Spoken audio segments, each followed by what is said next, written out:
urifuza perime hera kuri provisoire usura urubuga rwacu kwihugura akadomorwa hanyuma ukora ibizamini byose wifuza ihugure nk'umusirimu.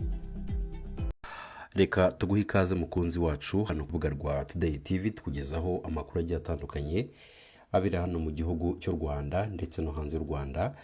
Ni mu gitondo turi tariki ya 9 z'ukwezi kwa karindwi mwaka wa 2024. N'amakuru rwose arimo kuvugwa cyane, amakuru yasakaye ku mbuga nkoranyambaga zitandukanye hano mu Rwanda ndetse no mu zindi nce nyinshi z'isi. Rero twifuje kugezaho 5 kuri 5 hano ku rubuga rwa Today TV. Reka tugushimire wowe udukurikira uri mu nce zitandukanye z'isi wumva ururimi rw'Ikinyarwanda, wowe ukurikira amakuru yacu ku rubuga rwacu. Reka tuguhe ikaze kuri aya makuru. Aya makuru rero arabashingiye ku ngingo z'ingenzi eshatu, arizo ku ya mbere, ku ngingo ya mbere cyangwa se ku nkuru ya mbere, ni igitero gikomeye leta ya Kongo yari yateguye ariko kiza kuburizwamo na M23, ikiburizamo ubwo bari biteguye kuza gutera u Rwanda. Turaje kubikubwira 5 kuri 5. Iyindi nkuru ni nkuru ivuga ibibazo birimo biraba bikomeye kubera ibura ry'igitoro cyangwa se ibura ry'ibikomoka kuri peteroli mu gihugu cy'u Burundi. Ibintu byakaze. Ku yindi nkuru none hano mu gihugu cy'u Rwanda, ku bantu mukurikiye amakuru hano mu Rwanda, ni umuyobozi ukomeye watumye umukecuru cyangwa se umubyeyi yikubita hasi akagwa igihumure. Ibyo nabyo turaje tukubwire impamvu yabyo, ese uyu muyobozi byagenze gute. Aya makuru rero yose muri rusange turifuza kuyakugezaho 5 kuri 5. Duhereye kuri iyi nkuru y'ibirimo kuvugwa ku gitero leta ya Kongo yateguye kikaburizwamo n'igisirikare cya M23, ari naho byakurisha bavuga ko leta y'u Rwanda yabifasha ifasha uyu mutwe. Nawe nubyumva uraza gutanga igitekerezo cyawe.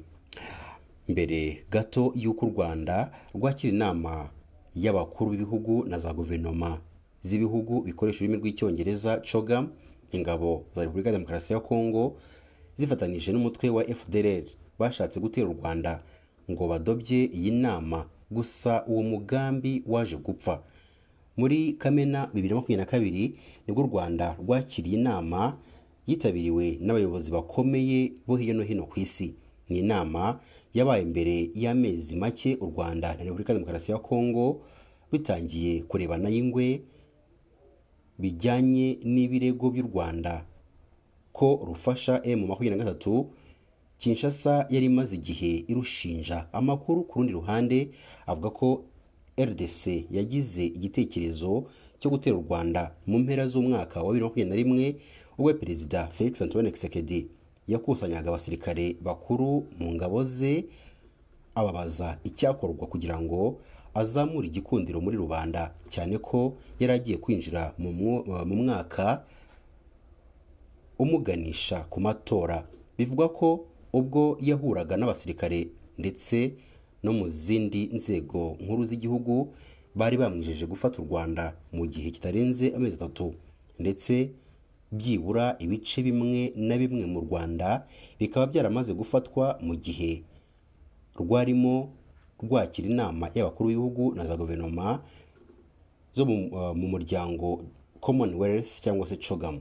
Muri icyo gihe ingabo zari mu burasirazuba bwa Kongo zahise zongerwa, hagurwa n'ibikoresho bishyashya bizakoreshwa cyangwa se byagomba gukoreshwa muri iyo ntambara. Umuvugizi wungirije wa guverinoma y'u Rwanda Alain Mukurarinda mu kiganiro yigeze guha ikinyamakuru Igihe yavuze ko ingabo 15,000 arizo Tshisekedi yari yahaye misiyo yo gutera no kunesha u Rwanda. Yagize ati ni ukuri hariya ku mupaka hari ingabo hafi 15,000, ntabwo ari ibanga, icyo gihe cyari gihari rwose. Ni nayo mpamvu wenda imirwano ikomeza, wenda icyo cyizere cyo kiracyahari mu rwego rwo gushyira mu bikorwa uyu mugambi. Kandi RDC ngo yahise itangira kwegera indi mitwe yitwaje intwaro ibarizwa mu burasirazuba bwa Kongo, uhereye kuri FDLR na Mai Mai ndetse na Nyatura. Ihabwa ibikoresho birimo imbunda n'amasasu ndetse n'impuzankano. M23 ariyo yapfubije uwo mugambi. Ese nibyo koko? Mu kiganiro Colonel Vianney Kanyamuhanda Kazarama wahaye cyangwa se wahoze ari umuvugizi wa M23 ubwo aheruka kuri iki kiganiro Bwiza TV, yahishuye ko wari wahawe misiyo yo gutera u Rwanda ari General Major Peter Nkuba Chirimwami usanzwe ari guverineri w'intara Kivu y'Amajyaruguru. Kazarama yasobanuye ko uyu musirikare wabaye umutoni wa Kisekedi nyuma yo kumumenera amabanga ya Joseph Kabila yasimbuye ku butegetsi. Yari yijeje Kisekedi ko umugambi wo gutera u Rwanda azawugeraho abifashijwemo na FDLR bamaze igihe kirekire bakorana. Yagize ati Chirimwami yabwiye Kisekedi ati nziranye na FDLR, nazikusanya na Wazalendo nayitabaza tukajya kurasa no gusesa u Rwanda. Kisekedi yaramubajije ati ese birashoboka? Undi yagize ati yego rwose birashoboka. Chirimwami yaramubwiye ati nimbikora muzamemba iki nyakubahwa? Ese muzamemba kuba guverineri wa Kivu y'Amajyaruguru? Kazarama yakomeje avuga ko General Chirimwami na brigade 3 za FARDC na FDLR berekeje mu Birunga bitegura kurasa u Rwanda, gusa bahuriyeyo na M23 barasa cyangwa se bararasana birangira umugambi wabo upfuye. Ati yaraje n'amabrigade 3 gusa Imana y'u Rwanda ntabwo ijya iryama. Nk'umusirikare narabibonye, narabirebye, ndanabikurikira. Bageze mu Birunga hariya hejuru bakubitanirayo n'ingabo za M23 zari ziryamiye amajanja baza gutera u Rwanda. Icyo gihe hariho Chogam, baraza ngo baburizemo amahanga yose ye kuza kubera intambara. Bakubitanye n'ingabo za M23 zari mu ishyamba zirabarasa, bararwanye. Zimwe mu ngabo za FARDC zinafatwa matekwa. Colonel Kazarama yunzemo ko umugambi wa FARDC na Chirimwami wari uyoboye ibikorwa byayo bya gisirikare muri Kivu y'Amajyaruguru ukimara gupfa, aribwo ingabo za RDC zatangiye kugenda zirasa ibisasu mu Kinigi ho mu karere ka Musanze. Uyu musirikare avuga ko kuba Kisekedi yarapanze gutera u Rwanda byaratewe n'ibihugu bikomeye byamusabye gushwana ndetse no gushwanyaguza igihugu cy'u Rwanda, kuko ngo byabonaga inyungu birimo gukura muri RDC bitagishobotse kubera rwo. Andi makuru avuga ko Kisekedi apanga gutera u Rwanda yari yizeye umusada w'imitwe ya P5 cyangwa P5 ndetse na Rudi Runana irwanya ubutegetsi bwa Kigali ndetse n'ubihugu birwanya cyangwa se n'imitwe irwanya ibihugu nka Uganda n'u Burundi. Uretse n'ibyo, icyo gihe ibi bihugu uko ari bibiri harimo Burundi na Uganda byari biri mu bishyigikiye ku Rwanda rwasenywa kuko byari bifitanye umubano mubi. Gusa ikintu cyaje gutungura leta ya Kongo nuko u Rwanda rwagerageje uko rushoboye muri icyo gihe rugahita ruba inshuti y'akadasohoka ya Uganda. Turakomeza tugerageza kugushakira amakuru yizewe kuri ibi byose. Reka dusimbukire kwa makuru twaguteguriye. Murabyibuka ko mu gihugu cy'u Burundi hamaze igihe kinini cyane havugwa ibibazo byo kubura kw'igitoro cyangwa se ibikomoka kuri peteroli. Ikibazo cy'ibura ry'ibikomoka kuri peteroli mu Burundi cyatumye ibiciro bya lisansi mu ntara ya Uvira gitumbagira, bityo abatuye cyangwa se abahatuye bakaba bakomeje kwinuba. Kuva tariki ya 5 Nyakanga igiciro cya litiro ya lisansi cyazamutse muri Uvira mu ntara ya Kivu y'Amajyepfo muri Burasirazuba bwa RDC, aho yavuye ku mafaranga 3,000 y'abanyekongo igera ku 8,000 by'abanyekongo. Abashoferi b'abarundi bari bamaze igihe bajya kugura lisansi ku mupaka wa Kavimvira bagasiga ikendereye, hanyuma igisigaye abandi bakayirwanira, abacuruzi bakayimana bakayiha abantu bonyine bafite amafaranga menshi. Nubwo bimeze bityo rero, abashoferi b'abarundi bavuga ko bajya kugera muri Uvira n'ubundi bibahenze, kuko umuhanda bakoreshaga bajyayo baba barwana nawo, kuko wamaze kurengerwa n'amazi yo ku kiyaga cya Tanganyika n'umugezi wa Nyagara. Bavuga ko Burundi mbere bajyaga bagura n'abacuruzi ku muhanda bikaborohera bikanabahendukira, none abayicuruza ntibagishobora kubahaza. Abarundi rero ngo bahisemo kwambuka umupaka kugira ngo barengere imirimo yabo. Kuva tariki ya 4 Nyakanga, umunyamakuru wa SOS Media Burundi yatembereye kuri sitasiyo za lisansi muri Uvira, asanga zimwe zarafunze, izindi zifite nkeya, kandi nabwo ibiciro byarazamutse cyane.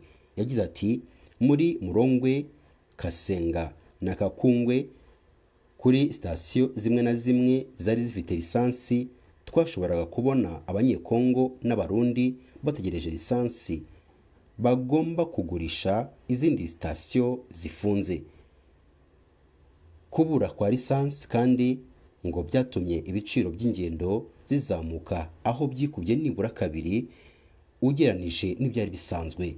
Ku yandi makuru twaguteguriye ni inkuru y'umukecuru wikubise hasi akagwa igihumure bitewe nuko gitifu w'umurenge yamusenyeye inzu mu buryo bubabaje cyane. Kuri uyu wa gatanu, tariki ya 5 Nyakanga 2024, nibwo mu kagari ka Rwaza mu murenge wa Rugerero, akarere ka Rubavu, hatangiye gucicikana amakuru avuga ko umunyamabanga nshingwabikorwa w'akagari yaburiwe irengero nyuma yo gusenya inzu y'umuturage agahita agwa muri koma.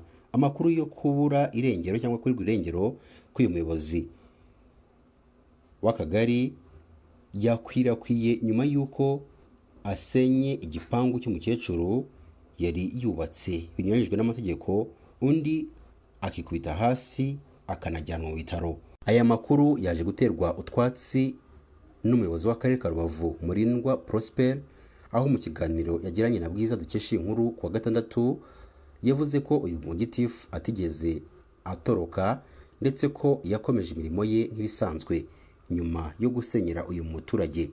Yagize ati gitifu twavuganye ambwira ko ataburiwe irengero, kuko ibyabaye byo kuvanaho inyubako ari ibintu bisanzwe ku bantu bose bagambiriye kubaka binyuranyije n'amategeko ndetse bica igishushanyo mbonera. Tuzakomeza kubikora mu gihe abaturage batabashije kubyumva ngo babikurikize. Murindwa kandi ntiyemeranya n'abavuga ko uyu muturage yaguye igihumure cyangwa se yaguye muri koma, kuko hari amakuru bafite asobanura ko uyu mukecuru asanzwe arwara umutima, ariyo mpamvu batahamya ko kuba yaguye igihumure cyangwa yagiye muri koma byatewe no kuba yasenyewe inyubako. Tugaruke ku nkuru nyamukuru twabateguriye. Inkuru ya mbere ni inkuru y'umwarimu wari ukomeye cyane waje kuba yapfa mu buryo bubabaje cyane, nabyo turaje tubikubwire.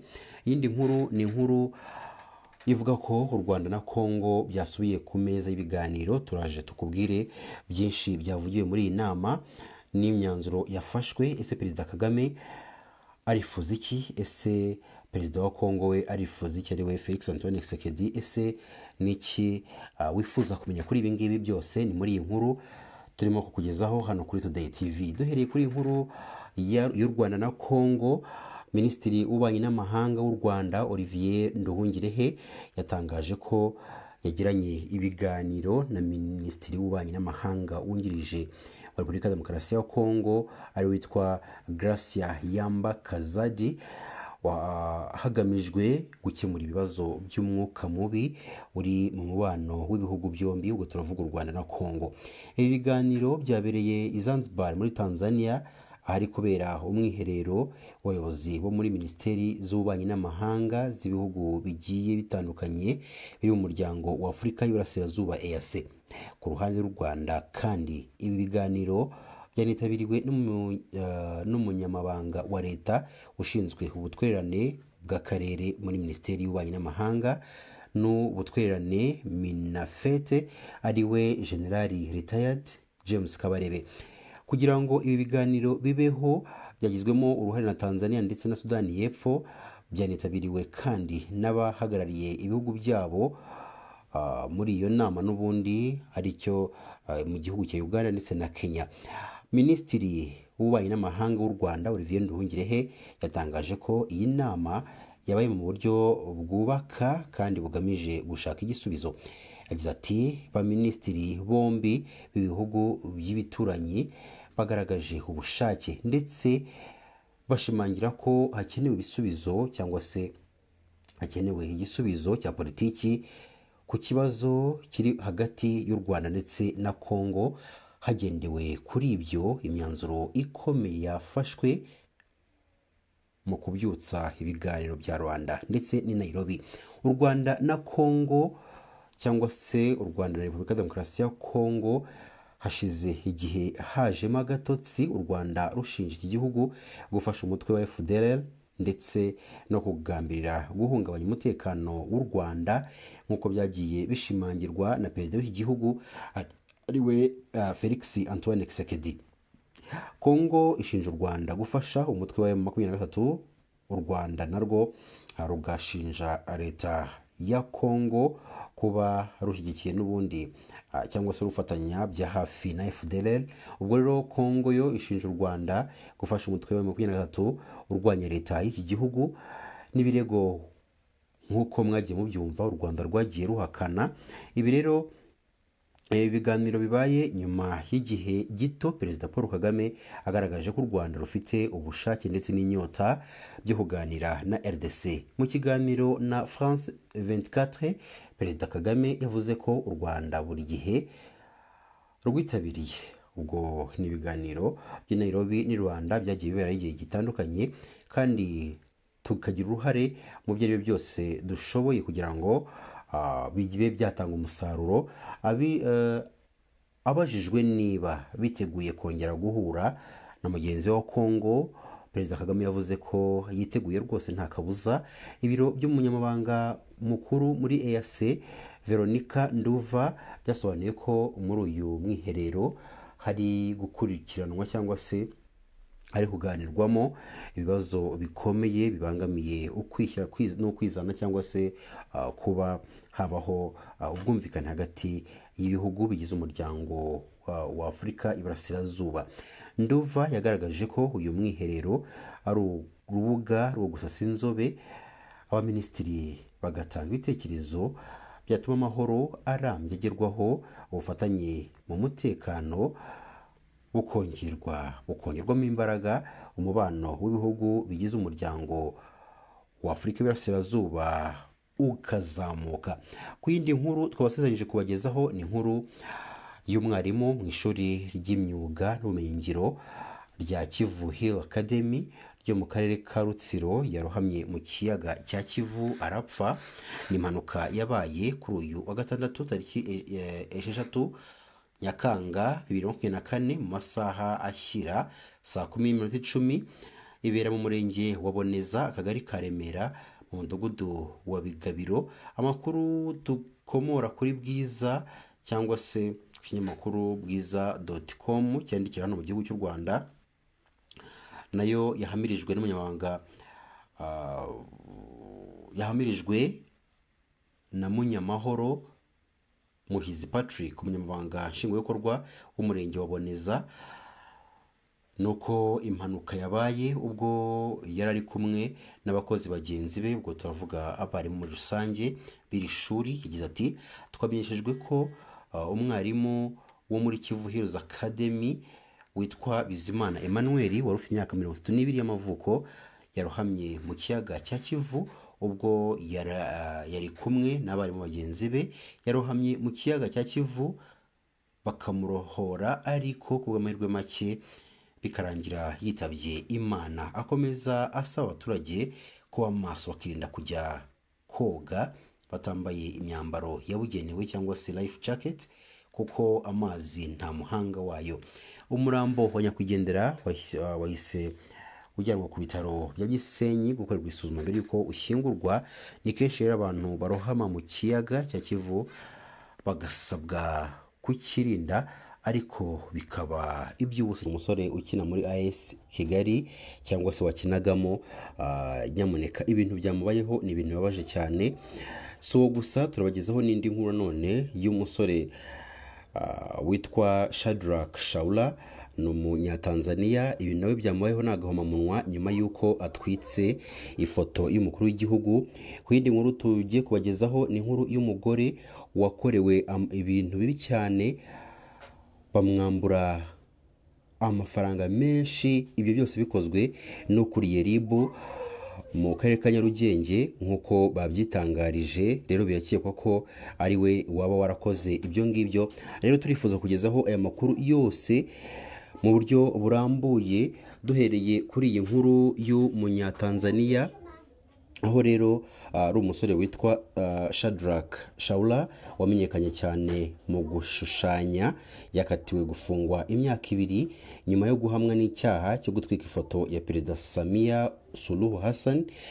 Umuyobozi wa polisi y'akarere umuyobozi wa polisi mu karere ka Rungwe Benjamin Kuzaga yatangaje ko uyu musore yatawe muri yombi tariki 30 Kamena ubwo yari yasohoye amashusho ku rubuga rwa TikTok twika ifoto y'umukuru w'igihugu. Benjamin yagize ati ntabwo ari umuco w'abantu bo muri Mbeya, ubwo ni agace ka Tanzania n'ubundi, kutubaha umukuru w'igihugu.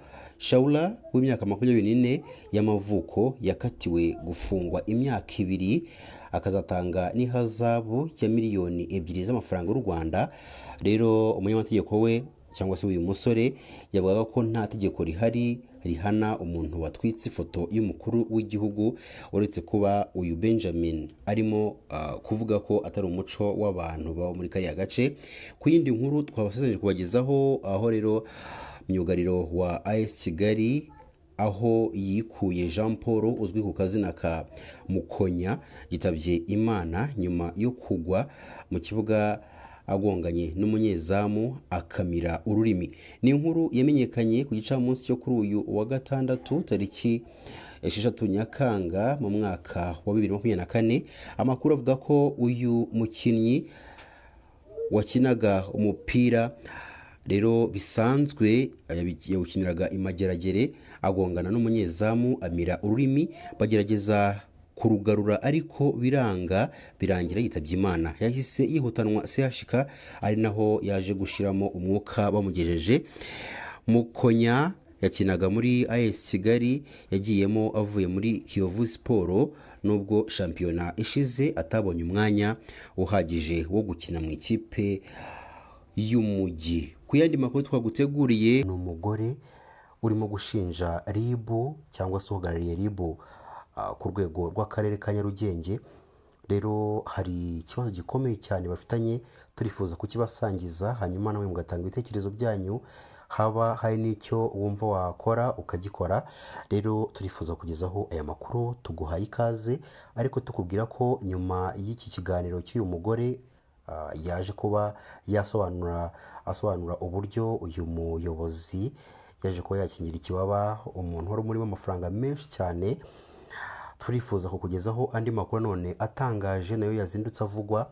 Rero nkuko mumaze kubimenyera, iyo ugeze hano kuri Today TV amakuru yose niyo waba utadukurikiye igihe kingana gute uraza ukabona amakuru yose icyarimwe. Rero wowe icyo usabwa ni ukudukurikira ukaduha umwanya wawe iminota mike cyane rwose utusobanukirwa byinshi mu birimo kuvugwa hano mu gihugu cy'u Rwanda. Uhawe ikaze rero.